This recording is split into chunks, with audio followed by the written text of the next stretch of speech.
est cet homme de Dieu? Quelle est cette femme de Dieu qui arrive à son trône? Et le monde va dire, à vaincre sans péril, en triomphe sans gloire.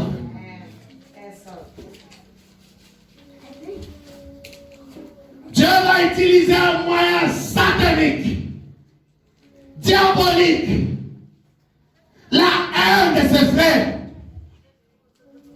va être une palette, va être un tapis roulant qui va dérouler jusqu'à ta destinée. Mais Paul dit toute chose concourt bien de ce qu'il y a Dieu. Ça voulait dire dans notre nation, toute chose est en train de contribuer. Quand tu sens des tempêtes, des ouragans, ça est en train de contribuer. C'est une palette. C'est une palette de Dieu que tu es en train de la rouler à ta destinée. Quel que soit le ténèbre, quelle que soit l'adversité, mais une chose est vraie, tu arriveras dans le plan de Dieu. Tu peux tomber, tu peux connaître des programmes, tu peux connaître des dégâts, mais tu y arriveras par la main de Dieu.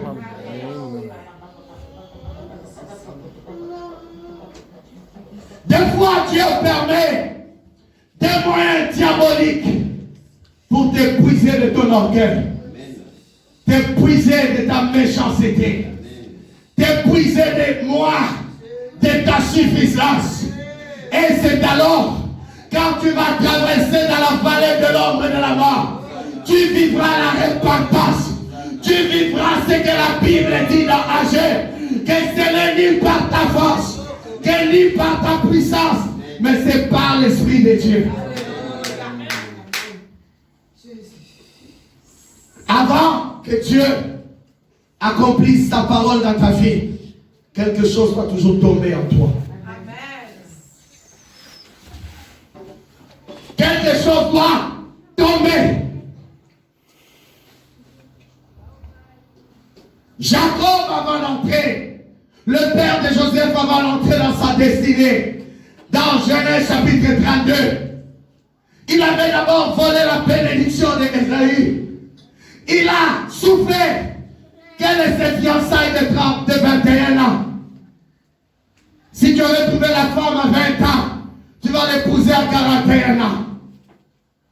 Il a connu des moments difficiles, mais la haine de là-bas, la méchanceté de là-bas, Marabosheka est en train de le faire attendre jusqu'à ce que l'ange de l'Éternel descende sous l'arbre d'abord.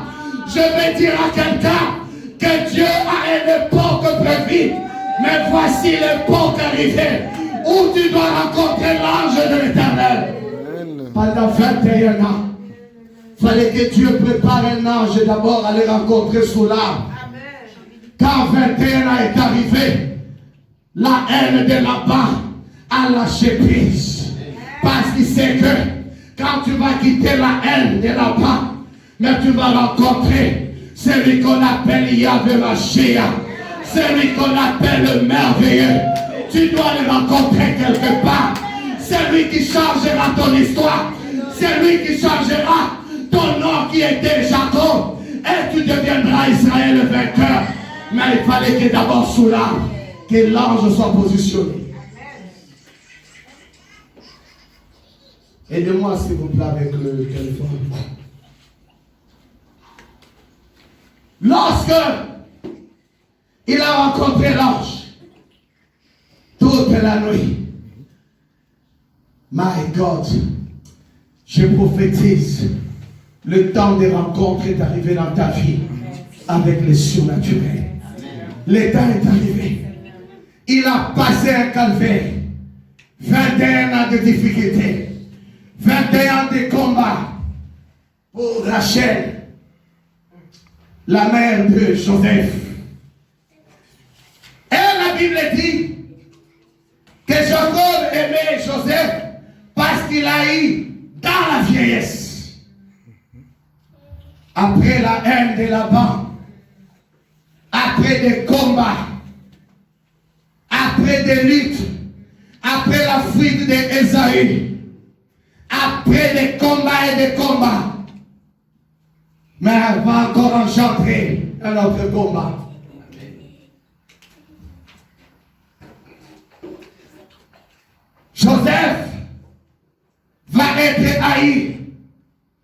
La Bible nous parle. Il va faire un songe. Malebo Shaka la Brasaka. D'abord haï parce qu'on l'aimait. Et une autre raison, on l'avait donné un tunique à plusieurs couleurs à cause d'une robe. Tout le monde a des robes. Mais des fois, une robe peut causer des problèmes aussi. Si Dieu veut faire quelque chose dans cette église, Dieu peut utiliser même cette histoire-là peut créer des problèmes dans l'église. La robe qu'il donne, son amour pour Joseph, parce qu'il a veillé en vieillesse, a engendré la haine. Ce n'était pas une petite haine, hein? Ce n'était pas une petite haine. C'est-à-dire que dans cette haine, quand il s'agissait à manger à midi, tout le monde mangeait à table, mais Joseph devait manger soit sous un arbre. De l'écartement. Quand il y a la haine, quand quelqu'un te hait, fais quoi? T'écarte. Ne veux pas te sentir. C'est ça, non? Non, répondez qui n'a jamais haï ici. Est-ce qu'il y a un seul homme, une seule femme ici? La haine. Tu peux même voir ton frère, ta soeur, à cause de tu vas même pas dire bonjour, à cause de la haine. Mon frère, j'ai une bonne nouvelle. Si quelqu'un t'aide et en train de te transporter à ta destinée sans le savoir. Non, l'église n'est pas là pour crier cet après-midi. Si ta famille t'a haï, ils sont en train de te transporter à la destinée. Si au travail on t'aide, on te transporte quelque part. La haine, c'est un transport de la destinée. Mais bizarrement, Joseph va aller faire un songe. Le verset 5 de Genèse 37. Joseph eut un songe et il raconta à ses frères. Vous voyez encore, c'est des problèmes encore. Et qu'il est allé encore.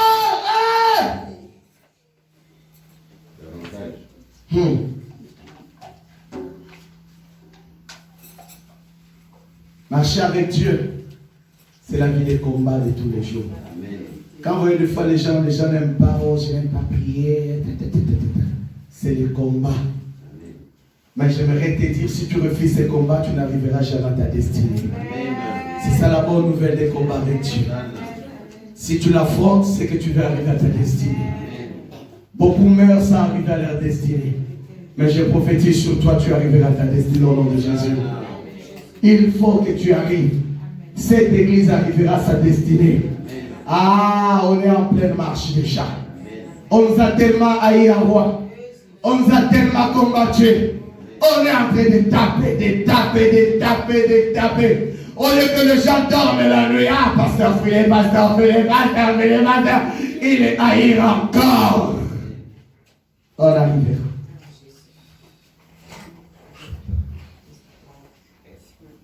Combien ont claqué des doigts? C'est la haine. Quand tu vois que quelqu'un est en train de te claquer, il est en train de te haïr. Tu n'arriveras pas.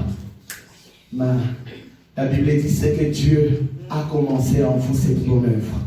La rendra parfaite. Ce n'est pas le doigt de quelqu'un. Tu sais, celui qui te claque le doigt ne t'a pas créé. Mais si celui qui a créé t'a créé à claquer le doigt, là c'est autre chose. Et la Bible dit, si Dieu est pour nous, qui sera contre nous?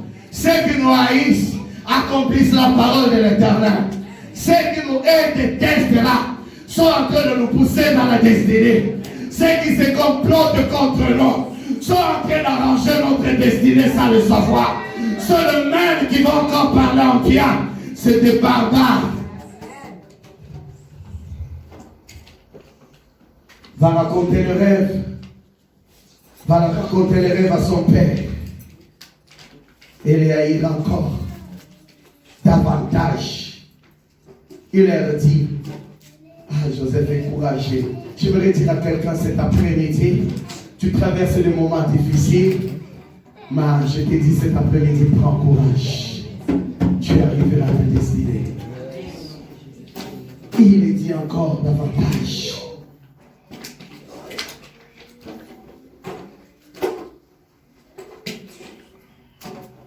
Écoutez, il leur dit, écoutez donc ces songes que j'ai eus. Nous étions alliés des gerbes au milieu des champs. Tiens pas quelqu'un cet après-midi, tu es un Joseph. Tu es un Joseph. Et voici, il dit ma gerbe, ta gerbe vers toi. J'aimerais dire cette fois-ci, ta destinée à moi. Voici ma gerbe, voici ma vie, voici ma vie, voici ma vie. Vous savez, quand tu as l'adversité, ne manque jamais à témoigner à haute voix ce qui vient de Dieu. Toi, tu dis que la Bible dit qu'ils l'ont vaincu à cause des témoignages de leur bouche et du sang de l'agneau. Dans l'adversité, témoigne toujours la grandeur de Dieu. Témoigne la vie. Témoigne le souffle de Dieu. Témoigne ce que tu reçois de Dieu. Témoigne la prophétie. Témoigne ta vision.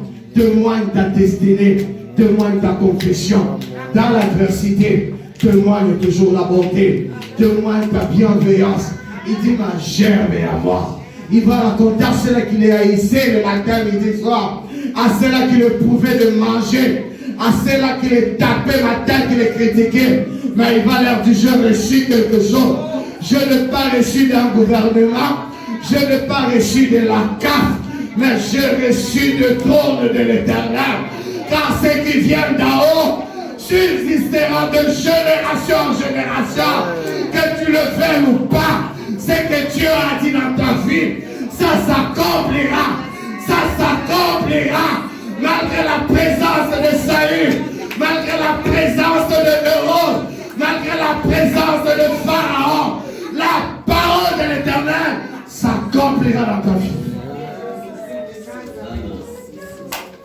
Malgré la présence de tes ennemis, mais j'ai reçu mon songe, j'ai reçu ma vision, mais de Dieu Tout-Puissant, de Dieu d'Abraham, d'Isaac et de Jacob. Mais il a dit, écoutez ce que j'ai reçu.